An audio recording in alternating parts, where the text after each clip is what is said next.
നമസ്കാരം. ഈസി മാത്തിൻ്റെ മറ്റൊരു വീഡിയോയിലേക്ക് എല്ലാവർക്കും സ്വാഗതം.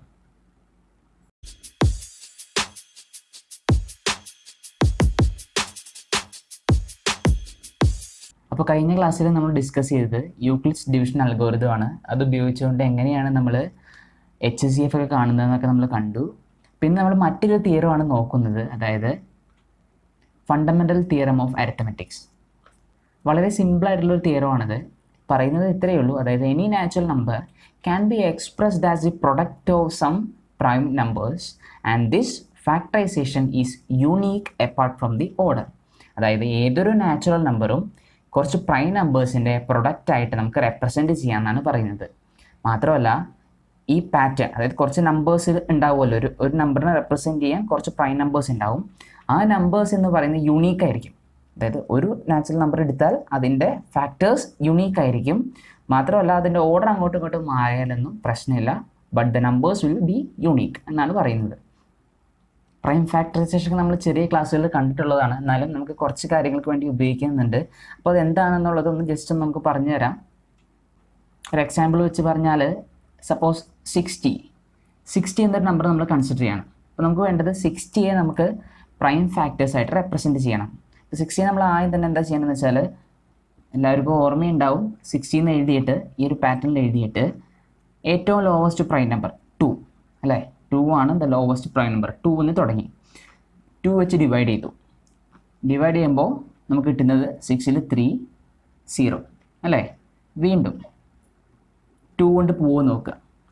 2 കൊണ്ട് പോകുമല്ലോ അല്ലേ. 30ൽ 2 ഡിവിസിബിൾ ആണ്. സോ 30/2 നമുക്ക് കിട്ടുന്നത് 15 ആണ്. ഇനി വീണ്ടും 2 ചെക്ക് ചെയ്യണം. 2 ചെക്ക് ചെയ്യുമ്പോൾ 15ൽ 2 ഡിവിസിബിൾ അല്ല അല്ലേ. അപ്പോൾ നമ്മൾ അടുത്ത് എന്ത് ചെയ്യുക, അടുത്ത പ്രൈം നമ്പർ 2 കഴിഞ്ഞാലുള്ള പ്രൈം നമ്പർ 3 ആണ് അല്ലേ. അപ്പോൾ നമ്മൾ 3 എഴുതുന്നു. 3 15ൽ ഡിവൈഡ് ചെയ്യുമ്പോൾ നമുക്ക് കിട്ടുന്നത് ഡിവിസിബിൾ ആണ്, അതുകൊണ്ട് മാത്രമേ എഴുതിയത്. ഡിവിസിബിൾ അല്ലെങ്കിൽ അതും എഴുതാൻ പറ്റില്ല.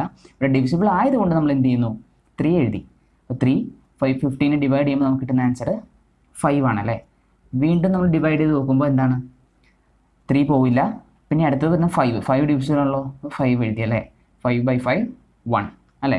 ഇത്രയാണ് നമുക്ക് കിട്ടുന്നത്. അപ്പം ഇങ്ങനെ നമ്മൾ ഫൈനൽ ആയിട്ട് വരുന്ന ടേം 1 വരുന്നവരെ നമ്മൾ പ്രൈം ഫാക്ടേഴ്സ് വെച്ച് ഇതിനെ ഡിവൈഡ് ചെയ്യണം. അങ്ങനെയല്ല നമുക്ക് 16 എങ്ങനെ എഴുതാം, 1 × 5 × 3 × 2 × 2 എന്ന് എഴുതാം. ഒന്ന് ചെക്ക് ചെയ്ത് നോക്കാൻ വേണ്ടി 1 ലീവ് ചെയ്യാം. നമുക്ക് 5 × 3 15, 15 × 2 30, 30 × 2 60 അല്ലേ. അപ്പോൾ നമുക്കിതിനെ 2 × 2 നമുക്കിതിനെ 2 സ്ക്വയർ എന്ന് എഴുതാം അല്ലേ. അതേപോലെ 3 ഒരെണ്ണുള്ളൂ ആൻഡ് 5 ഒരെണ്ണുള്ളൂ അല്ലേ, × 5. ഇതാണ് 60യെ പ്രൈം ഫാക്ടേഴ്സിൻ്റെ പ്രൊഡക്റ്റായിട്ട് റെപ്രസെൻറ്റ് ചെയ്യുന്നത്. അപ്പോൾ ഇതേ സ്റ്റെപ്പ് ഉപയോഗിച്ചുകൊണ്ട് നമുക്ക് വീണ്ടും HCFും LCM ഒക്കെ കാണാം. നമ്മൾ ചെറിയ ക്ലാസ്സിൽ ഇത് നമ്മൾ ചെയ്തിട്ടുണ്ട്, എന്നാലും നമ്മൾ ഇതിവിടെ ഒന്നുകൂടി ചെയ്യും. അപ്പോൾ അടുത്തത് എങ്ങനെയാണ് HCF LCM കാണുന്നതെന്നോ പെട്ടെന്നൊന്ന് നോക്കാം. അപ്പോൾ അടുത്ത് എങ്ങനെയാണ് HCFും LCM ഒക്കെ കാണുന്നതെന്ന് പെട്ടെന്നൊന്ന് നോക്കാം. ഇവിടെ 2 നമ്പേഴ്സ് എഴുതിയിട്ടുണ്ട്, അതായത് 96ഉം 404, 96 ആൻഡ് 404. അപ്പോൾ ഇതിൻ്റെ HCFും LCMവും എങ്ങനെയാണ് പ്രൈം ഫാക്ടറൈസേഷൻ വഴി ചെയ്യുന്നതെന്ന് നോക്കാം. അപ്പോൾ ആദ്യം തന്നെ ഞാൻ 96 എടുക്കുകയാണ് അല്ലേ. 96 എടുത്തിട്ട് ഇതിനെ പ്രൈം ഫാക്ടറൈസ് ചെയ്യാൻ പോവുകയാണ്. അപ്പോൾ ആദ്യം തന്നെ നേരത്തെ പറഞ്ഞു 2 അല്ലേ. നമ്മളിപ്പോഴും അതേ ഓർഡറിൽ പോകുന്നതാണ് നല്ലത്. ലോവസ്റ്റിൽ നിന്ന് കൂടി പോകുന്നതാണ് നല്ലത്. പ്രൈം നമ്പേഴ്സ് ചെറുതിൽ നിന്ന് വലുതായിട്ട് എടുത്ത് പോവുക. അപ്പോൾ എളുപ്പത്തിൽ നമുക്ക് ചെയ്യാൻ പറ്റും. അപ്പോൾ ആദ്യം 2 എടുത്തു. അപ്പോൾ 2 / 96 നോക്കുമ്പോൾ 9ൽ 4 ബാലൻസ് 1 16 അല്ലേ. 2 × 4 8, 9 ബാലൻസ് 1 ഉണ്ട് 16, 8 വരും അല്ലേ. 2 4ൽ 2 8ൽ 4 അല്ലേ. 2 24ൽ 12, വീണ്ടും 2 6 കിട്ടും. 6ൽ പിന്നെ 2 പോവും, 3 കിട്ടും, 3 1. അപ്പോൾ ഇതാണ് 96ൻ്റെ പ്രൈം ഫാക്ടറൈസേഷൻ. അതായത് 2 × 2 × 2 × 2 × 2 × 3 × 1. അതായത് 2 5 ടൈംസ് ഉണ്ട് അല്ലേ. അപ്പോൾ 96നെ നമുക്ക് ഇങ്ങനെ എഴുതാം, 2 × 5 5 തവണ 2 ഉണ്ട്. അതേപോലെ × 3 1 നമുക്ക് നോക്കണ്ട. ഇനി ഇതേപോലെ തന്നെ നമുക്ക് എന്ത് ചെയ്യണം, 404ൻ്റെയും കാണണം അല്ലേ. ഇനി ഇതേപോലെ എന്ത് ചെയ്യണം, നമുക്ക് 404ൻ്റെയും കാണണം. അതായത് 404 അല്ലേ. 2 കൊണ്ട് ഡിവിസിബിൾ ആണല്ലേ. നോക്കുമ്പോൾ 202 എന്ന് കിട്ടും. ഇനി വീണ്ടും ഇതിനെ 2 കൊണ്ട് ഡിവൈഡ് ചെയ്യുമ്പോൾ നമുക്ക് 101 എന്ന് കിട്ടും അല്ലേ. 101 ആക്ച്വലി അതൊരു പ്രൈം നമ്പറാണ്. നമുക്ക് വീണ്ടും അതിനെ ഫർദർ ഡിവൈഡ് ചെയ്യാൻ പറ്റില്ല. അപ്പോൾ ഞാൻ എന്ത് ചെയ്യാണ്, 101 കൊണ്ട് നേരിട്ട് ഡിവൈഡ് ചെയ്യാണ്. ആൻസർ ഇങ്ങനെ കിട്ടും അല്ലേ. അപ്പോൾ നമുക്ക് 404നെ റെപ്രസെൻറ്റ് ചെയ്യുന്നത്, അതായത് 404നെ നമുക്ക് എങ്ങനെ റെപ്രസെൻറ്റ് ചെയ്യാം, 2 × 2, അതായത് 2⁻2 × 101 എന്ന് റെപ്രസെൻറ്റ് ചെയ്യാം. അതായത് 2⁻2 × 101 എന്നാണ് നമുക്ക് ആരെ റെപ്രസെൻറ്റ് ചെയ്യാൻ പറ്റുന്നത്, 404നെ റെപ്രസെൻറ്റ് ചെയ്യാൻ പറ്റുന്നത്. അപ്പോൾ ഇനി പറയുന്ന കാര്യം ഒന്ന് ശ്രദ്ധിക്കുക. ഇവിടെ നിന്ന് എങ്ങനെയാണ് HCFും LCMും കാണേണ്ടതെന്ന് ഒന്ന് ഓർത്ത് വയ്ക്കുക. കൺഫ്യൂഷൻ വരരുത്, മാറിപ്പോകരുത്. LCM എന്ന് പറയുന്നത് it is the highest power of all prime numbers present in the prime factorisation. അതായത് 2 പ്രൈം ഫാക്ടറൈസേഷൻ നമ്മൾ ചെയ്തു അല്ലേ, 2 നമ്പേഴ്സിൻ്റെയും. അപ്പോൾ അതിൻ്റെ ഓരോ നമ്പറിൻ്റെയും പ്രൈം ഫാക്ടേഴ്സ് എല്ലാം നമ്മൾ എടുത്തു നോക്കുകയാണ്. അപ്പോൾ ഇവിടെയുള്ള എല്ലാ പ്രൈം നമ്പേഴ്സും നമ്മൾ കൺസിഡർ ചെയ്യുകയാണെങ്കിൽ 2 ഉണ്ടല്ലേ, അതേപോലെ 3 ഉണ്ട്, ഇവിടെ 2 ഉണ്ട്, നമ്മൾ ഓൾറെഡി 2 കൺസിഡർ ചെയ്തു, 101 ഉണ്ട്. അപ്പോൾ 3 പ്രൈം നമ്പേഴ്സാണുള്ളത്, 2, 3, 101. അപ്പോൾ ഈ 3 എണ്ണത്തിൻ്റെയും ഹയസ്റ്റ് പവേഴ്സ് ഏതൊക്കെയാണെന്ന് നോക്കുക. ഇവിടെ 2 രണ്ടിലും ഉണ്ടല്ലേ, അപ്പോൾ അതിൽ ഹയസ്റ്റ് പവർ നോക്കുക, 2�5 ആണ്. അപ്പോൾ 2�5. അതേപോലെ തന്നെ 3 ഉണ്ടല്ലേ, 3 ആകെ ഒരെണ്ണത്തിലേ ഉള്ളൂ. അപ്പോൾ നമുക്ക് 3⁻1 മാത്രം കൺസിഡർ ചെയ്താൽ മതി. അതേപോലെ സെയിം വേ 101ഉം ഒരെണ്ണേ ഉള്ളൂ, ഇൻറ്റു 101⁻1. ഇതാണ് എന്ത്, LCM. 96ൻ്റെയും 404ൻ്റെയും LCM നമുക്ക് 2⁵5 × 3 × 101, അതായത് product of the highest power of the prime numbers present in this prime factorisation, അതാണ് LCM നമുക്ക് പറയുന്നത്. നമുക്കിത് കാൽക്കുലേറ്റ് ചെയ്താൽ എന്ത് കിട്ടും, നമ്മുടെ 96ൻ്റെയും 404ൻ്റെയും LCM കിട്ടും. അപ്പോൾ ഇതിൻ്റെ ആൻസർ വരുന്നത് 9696 എന്നാണ്. അപ്പോൾ ഓർത്ത് വയ്ക്കുക, LCM എന്താണെന്ന് ക്ലിയർ ആയല്ലോ. ഇനി ഇതേപോലെ തന്നെ HCF നമുക്ക് കാണണം. അപ്പോൾ HCF എന്താണെന്ന് വെച്ചാൽ it is A product of the least power of common prime factors. ശ്രദ്ധിക്കണം, HCF it is A product of the least power of the common prime factors. അതായത് 2 നമ്പേഴ്സ് അല്ലെങ്കിൽ 2 3 നമ്പേഴ്സിൻ്റെ ഒക്കെ കാണാം. ഇവിടെ നമ്മൾ 2 നമ്പേഴ്സ് എടുത്തിരിക്കുന്നത്. അപ്പോൾ ഇതിൽ കോമൺ ആയിട്ടുള്ള പ്രൈം ഫാക്ടേഴ്സിൻ്റെ ലീസ്റ്റ് പവർ, കുറഞ്ഞ പവറാണ് നമ്മൾ എടുക്കുന്നത്. അപ്പോൾ അതിൻ്റെ പ്രൊഡക്റ്റ്, ഇപ്പോൾ 2 പ്രൈം നമ്പേഴ്സ് അങ്ങനെ ഉണ്ടെന്നുണ്ടെങ്കിൽ അതിൻ്റെ പ്രൊഡക്റ്റ് എഴുതാം. ഒരെണ്ണം ഉള്ളൂ എന്നുണ്ടെങ്കിൽ അത് മാത്രം കൺസിഡർ ചെയ്താൽ മതി. അപ്പോൾ ഇവിടെ നമ്മൾ കോമൺ പ്രൈം ഫാക്ടേഴ്സ് നോക്കുമ്പോൾ നമുക്ക് ആകെ 2 മാത്രമേ ഉള്ളൂ അല്ലേ, 2 മാത്രമേ കോമൺ പ്രൈം ഫാക്ടറായിട്ടുള്ളൂ. 2ൻ്റെ ഇവിടെ 2⁻2 ഉണ്ട്, സെയിം വേ 2⁻5 ഉണ്ട് ഇവിടെ. അപ്പോൾ അതിൽ ലീസ്റ്റ് പവർ എന്ന് പറയുന്നത് 2⁻2 ആണ്. അപ്പോൾ ഇവിടെ HCF എന്ന് പറയുന്നത് 2⁻2 അഥവാ 4 ആണ്. ഇവിടെ നിങ്ങൾ ഒരു പോയിന്റ് കൂടെ ഓർത്ത് വയ്ക്കുക. അതായത് നമ്മൾ 2 നമ്പേഴ്സ് AB എന്ന 2 നമ്പേഴ്സ് മാത്രം കൺസിഡർ ചെയ്യുന്നുള്ളൂ എന്ന് കരുതുക. അവിടെ ഈ 2 നമ്പേഴ്സും അവരുടെ HCFും LCM തമ്മിൽ ചെറിയൊരു ബന്ധമുണ്ട്. ആ ബന്ധം എന്താണെന്ന് വെച്ചാൽ പ്രൊഡക്റ്റ് ഓഫ് ദീസ് നമ്പേഴ്സ്, അതായത് AB എന്ന നമ്പേഴ്സിൻ്റെ product will be equal to product of LCM and HCF. അതായത് AB എന്ന് പറയുന്ന 2 നമ്പേഴ്സിൻ്റെ LCMൻ്റെയും HCFൻ്റെയും പ്രൊഡക്റ്റ് തന്നെയാണ് ആ 2 നമ്പേഴ്സിൻ്റെയും പ്രൊഡക്റ്റ്. ചെറിയ ചെറിയ ക്വസ്റ്റ്യൻസ് ഒക്കെ ചെയ്യാൻ ഈ ഒരു ഇക്വേഷൻ ഓർത്ത് വെച്ചാൽ നന്നായിരിക്കും. അടുത്ത ടോപ്പിക് എന്ന് പറയുന്നത് ഓൾമോസ്റ്റ് ഒരുവിധം ക്വസ്റ്റ്യൻ പേപ്പേഴ്സിലൊക്കെ ഉണ്ടാകുന്ന ഒരു ടോപ്പിക്കാണ്, അതായത് irrational numbers. Prove that the given number is irrational എന്ന് പറയുന്ന ചോദ്യങ്ങൾ. അത് വളരെ എളുപ്പമാണ്. ഒരു ക്വസ്റ്റ്യനൊക്കെ മനസ്സിലായി കഴിഞ്ഞാൽ നിങ്ങൾക്ക് ബാക്കിയുള്ളതൊക്കെ ചെയ്യാൻ പറ്റും. അപ്പോൾ ആ ടോപ്പിക്ക് വളരെ ഇമ്പോർട്ടൻ്റ് ആണ്, പക്ഷെ സിമ്പിളാണ്, ഒന്ന് ശ്രദ്ധിച്ചാൽ കിട്ടുന്ന സാധനമാണ്. അപ്പോൾ നമുക്കൊരു എക്സാമ്പിളായിട്ട് നമുക്ക് √2 തന്നെ ചെയ്ത് തുടങ്ങാം അല്ലേ. √2 ഇറാഷണൽ ആണ് എന്ന് നമുക്ക് പ്രൂവ് ചെയ്യണം. അപ്പോൾ ആദ്യം തന്നെ നിങ്ങൾ ഒരു തിയറമായി ടെക്സ്റ്റ് കൊടുത്തിട്ടുണ്ട്, ആ പോയിന്റ് ഒന്ന് മനസ്സിലാക്കുക.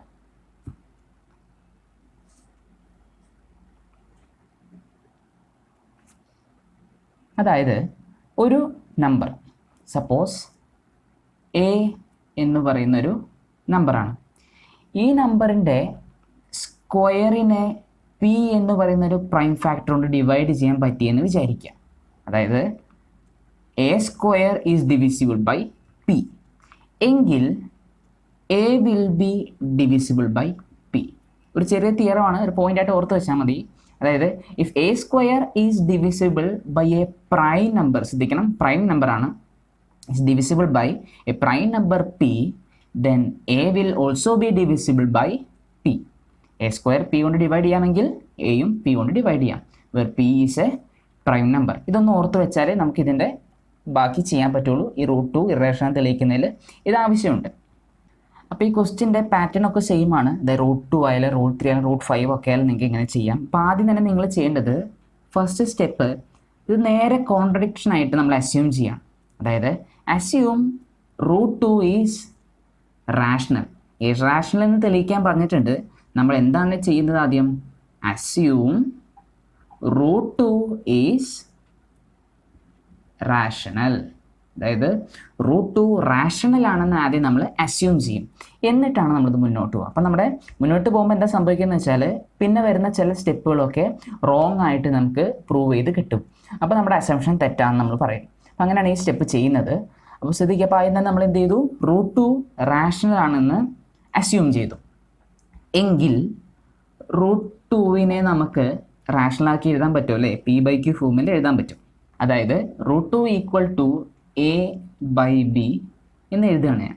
അപ്പോൾ a/b എന്ന് പറയുന്ന രണ്ട് നമ്പേഴ്സ് ഇതിൽ നമ്മൾ √2നെ റെപ്രസെൻറ്റ് ചെയ്തു. ഇനി a/b വെറും രണ്ട് നമ്പേഴ്സ് അല്ലെങ്കിൽ രണ്ട് ഇൻറ്റിജേഴ്സ് ആണെന്ന് മാത്രമേ പറഞ്ഞിട്ടുള്ളൂ. ഇനി ഇതിനെ നമുക്ക് ചെറുതാക്കാൻ പറ്റുമെന്ന് വിചാരിക്കാം. അതായത് വെട്ടി ചെറുതാക്കാൻ പറ്റുമല്ലോ. കോമൺ നമ്പേഴ്സ് ഇതിലുണ്ടെങ്കിൽ എയിലും ബിയിലും ഏതെങ്കിലും കോമൺ നമ്പേഴ്സ് ഉണ്ടെങ്കിൽ നമുക്കത് ക്യാൻസൽ ഔട്ട് ചെയ്തിട്ട് ഇതിനെ കോപ്രൈംസ് ആക്കി എഴുതാൻ പറ്റും. അതായത് കോപ്രൈംസ് എന്ന് വെച്ചാൽ പ്രൈം നമ്പർ ആവണമെന്നില്ല, പക്ഷേ ഈ രണ്ട് നമ്പേഴ്സ് തമ്മിൽ കൺസിഡർ ചെയ്താൽ there won't be any common factors. അവർ തമ്മിൽ വല്ല കോമൺ ഫാക്ടേഴ്സ് ഉണ്ടാവില്ല. ഉള്ള കോമൺ ഫാക്ടേഴ്സ് ഒക്കെ നമ്മൾ ഓൾറെഡി ക്യാൻസൽ ഔട്ട് ചെയ്ത് കളയാം. അപ്പോൾ ലെറ്റ് R and S ആയിട്ട് നമ്മൾ ഇതിനെ എഴുതുന്നു. വേർ ആറും എസും എന്താണ്?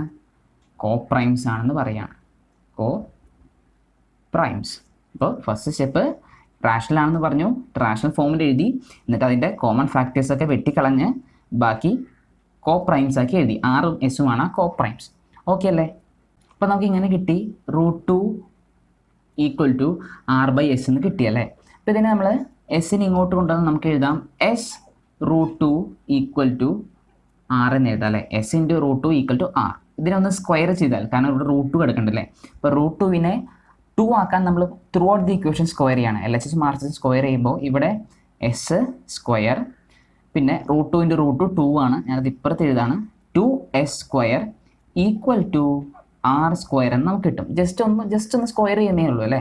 അപ്പോൾ 2s square equal to R square എന്ന് കിട്ടി.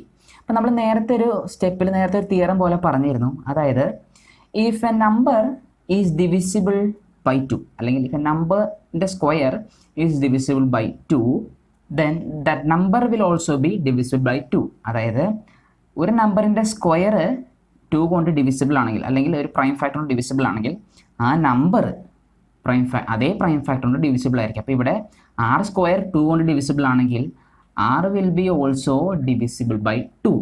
ഓക്കെ അല്ലേ? ഇവിടെ R സ്ക്വയർ 2 കൊണ്ട് ഡിവിസിബിൾ ആണ്. അത് നമുക്ക് ഈ ഇക്വേഷനിൽ നിന്ന് മനസ്സിലാക്കാം അല്ലേ? അങ്ങനെയെങ്കിൽ R എന്തുകൊണ്ട് ഡിവിസിബിൾ ആയിരിക്കും? 2 കൊണ്ട് ഡിവിസിബിൾ ആയിരിക്കും.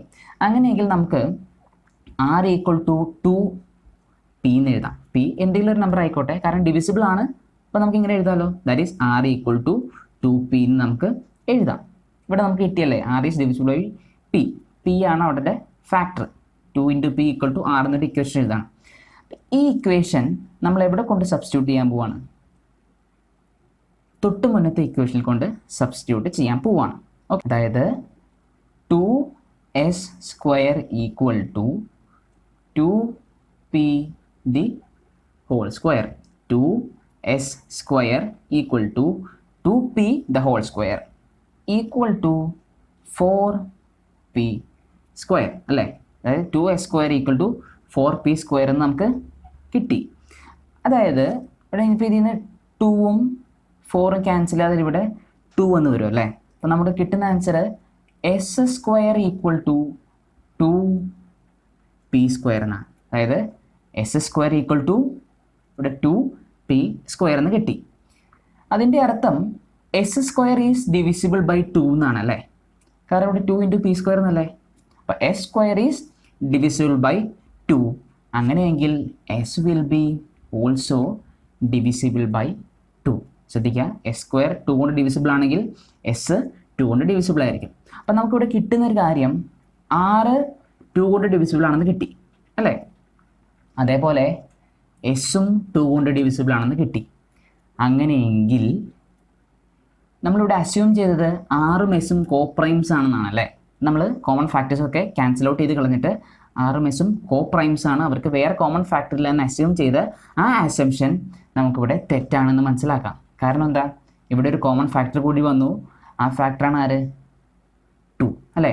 R is divisible by 2, S is also divisible by 2. Then 2 will be a common factor for R and S. അപ്പോൾ നമുക്ക് ആ അസംഷൻ റോങ് ആണെന്ന് കിട്ടി. അപ്പം നമ്മളിവിടെ ഫൈനലൈസ് ചെയ്യേണ്ടത് therefore R and S are not co-primes, which contradicts our assumption. എന്താണ്? √2 is rational. ഈ സ്റ്റെപ്പ് നമുക്ക് റോങ് ആയിട്ട് കിട്ടി. അപ്പോൾ √2 is rational എന്ന അസംഷൻ തെറ്റാണ്. therefore √2 is irrational. ഇത്രയും എഴുതി നമുക്ക് ഈ ക്വസ്റ്റ്യൻ്റെ ആൻസർ ഫൈനലൈസ് ചെയ്യാം. അതേപോലെ തന്നെ √2 പകരം നമുക്ക് √3 ഉപയോഗിക്കാം. അപ്പോൾ ഇവിടെ √2 വരുന്നിടത്തൊക്കെ √3 കൊടുത്താൽ മതി. ഇവിടെ എന്ത് വരും? 3 ആയിരിക്കും കോമൺ ഫാക്ടർ. അതേപോലെ √5 ഒക്കെ ഇങ്ങനെ തന്നെ ചെയ്യാം. അപ്പോൾ ഈ സ്റ്റെപ്പ് ഒന്ന് മാത്രം നിങ്ങൾ ഓർത്ത് വെച്ചാൽ മതി. ക്ലിയർ അല്ലേ ഇത്? ഇതിൻ്റെ തന്നെ അടുത്തൊരു ക്വസ്റ്റ്യൻ എന്ന് പറയുന്നത് 5 മൈനസ് √3. അതായത് നേരത്തെ വെറും √3 അല്ലെങ്കിൽ √2 √5 ഒക്കെ ആയിരുന്നു. അപ്പോൾ ഇവിടെ ഒരു ടേം കൂടി വരികയാണ്. 5 മൈനസ് √3 എന്നായിരിക്കും വരിക, അല്ലെങ്കിൽ വേറെ ഏതെങ്കിലും നമ്പേഴ്സൊക്കെ ആയിരിക്കാം. അപ്പോൾ ഇവിടെ ഒരു 2 ടേമുകളുണ്ട്, 5ഉം √3ഉം. അപ്പോൾ ഇത് എങ്ങനെ ചെയ്യാമെന്നുള്ളതാണ്. Prove that 5 minus √3 is irrational എന്ന് ചോദിച്ചാൽ നേരത്തെ പോലെ തന്നെ നമ്മൾ എന്ത് ചെയ്യും? ഫസ്റ്റ് അസംഷൻ എന്താണ്? Assume 5 minus √3 is rational. ഇത് റാഷണലാണ് നമ്മൾ അസ്യൂം ചെയ്യണം. എന്നിട്ട് നമ്മൾ എന്ത് ചെയ്യും? അങ്ങനെയാണെങ്കിൽ റാഷണലിനെ അസ്യൂം ചെയ്ത് കഴിഞ്ഞാൽ നമുക്കിതിനെ ഒരു റാഷണൽ നമ്പറായിട്ട് എഴുതാം അല്ലേ. അതായത് 5 മൈനസ് √3 a/b എന്നൊരു റാഷണൽ നമ്പറായിട്ട് നമുക്ക് എഴുതാൻ പറ്റുമെന്ന് നമ്മൾ അസ്യൂം ചെയ്യണം. അങ്ങനെയെങ്കിൽ ഇതിനൊന്ന് റീഅറേഞ്ച് ചെയ്യാം. അതായത് √3 ഇങ്ങോട്ട് പോകുന്നു, a/b ഇങ്ങോട്ട് പോകുന്നു, അല്ലെങ്കിൽ √3 ഈക്വൽ ടു എന്നാക്കണം. അപ്പോൾ നമുക്ക് എന്ത് ചെയ്യാൻ പറ്റും? ഇവിടുന്ന് √3 ഈക്വൽ ടു 5 മൈനസ് a/b എന്ന് ഈ ഇക്വേഷൻ നമുക്ക് ഉണ്ടാക്കിയെടുക്കാൻ പറ്റും. √3 ഈക്വൽ ടു 5 മൈനസ് a/b എന്ന് എഴുതാൻ പറ്റും. അങ്ങനെയാണെങ്കിൽ ഇവിടെ നമ്മൾ ക്രോസ് മൾട്ടിപ്ലൈ ചെയ്യാം. എന്തിനാണ്? ഡിനോമിനേറ്റർ സെയിം ആക്കാൻ. അപ്പോൾ 5 ഇൻറ്റു ബി, ഇതിന് നമുക്ക് ഇങ്ങനെ എഴുതാം. 5 ഇൻറ്റു ബി മൈനസ് a/b എന്ന് ആരെ എഴുതാം? √3 എഴുതാം. ഇവിടെ എയും ബിയും ഒക്കെ ഇൻറ്റിജേഴ്സാണ്. അപ്പോൾ 5 ഇൻറ്റു ബി എന്ന് പറയുന്ന ഒരു ഇൻറ്റിജറാണ്. മൈനസ് എ ഇത് ചെയ്ത് കിട്ടുന്നതും ഒരു ഇൻറ്റിജർ ആയിരിക്കും, ബൈ ബി ഒരു ഇൻറ്റിജർ ആയിരിക്കും അല്ലേ. അപ്പോൾ ഈ ടേം എന്തായിരിക്കും? ഒരു റാഷണൽ നമ്പർ ആയിരിക്കും. കാരണം ഇൻറ്റിജേഴ്സ് ബൈ ഇൻറ്റിജേഴ്സ് ഒരു റാഷണൽ നമ്പറായിട്ട് നമുക്ക് ഇവിടെ കിട്ടിയല്ലേ. പക്ഷേ √3 എന്ന് പറയുന്നത് റാഷണൽ ആണോ? അല്ല, √3 ഇറാഷണൽ ആണ് എന്ന് നമ്മൾ നേരത്തെ നമ്മൾ √2 കണ്ടു അല്ലേ. അപ്പോൾ അത് വെച്ച് തന്നെ √3 ഇറാഷണൽ ആണെന്ന് നമ്മൾ തെളിയിക്കും. നമുക്കറിയാതെ എന്ത്? √3 ഇറാഷണൽ ആണെന്ന്. പക്ഷെ നമുക്ക് ഇവിടെ എന്ത് കിട്ടി? ഈ ടേം ഇത് റാഷണൽ ആണെന്നാണ് കിട്ടിയത്. പക്ഷേ നമുക്കറിയാം √3 ഇറാഷണൽ ആണ്. അതായത് നമ്മളിവിടെ ഒരു അസംഷൻ എടുത്ത് തെറ്റിയിട്ടുണ്ട്. അതായത് ഇത് ഇറാഷണൽ ആണ് നമുക്കറിയാം, പക്ഷേ ഇത് റാഷണലുമാണ്. അപ്പോൾ ഇതിങ്ങനെ ഒരിക്കലും ഈ ഒരു ഇക്വേഷണൽ ഈ സ്റ്റേറ്റ്മെൻറ്റ് ഒരിക്കലും ശരിയാവില്ല. അപ്പോൾ നമുക്ക് എന്ത് കിട്ടും? നമ്മുടെ ആദ്യത്തെ അസംഷൻ റോങ് ആണെന്ന് മനസ്സിലായി. അപ്പോൾ നമുക്ക് പറയാൻ പറ്റും therefore our assumption is wrong, that is 5 minus √3 is not rational, it is irrational. അപ്പോൾ നമ്മൾ നേരത്തെ ചെയ്ത √2 √3 √5 ഒക്കെ ഉപയോഗിച്ചുകൊണ്ട് തന്നെ നമുക്ക് ഇതേപോലെ ടേമുകളായിട്ട് തരുന്ന ചോദ്യങ്ങളും ചെയ്യാൻ പറ്റും. അപ്പോൾ ഇന്നത്തെ ക്ലാസ് എല്ലാവരും ക്ലിയർ ആയിട്ടുണ്ടാകുമെന്ന് വിചാരിക്കുന്നു. അപ്പോൾ എന്തെങ്കിലും സംശയം ഉണ്ടെങ്കിൽ നിങ്ങൾക്ക് കമൻറ്റ് ബോക്സിൽ കമൻറ്റ് ചെയ്യാം.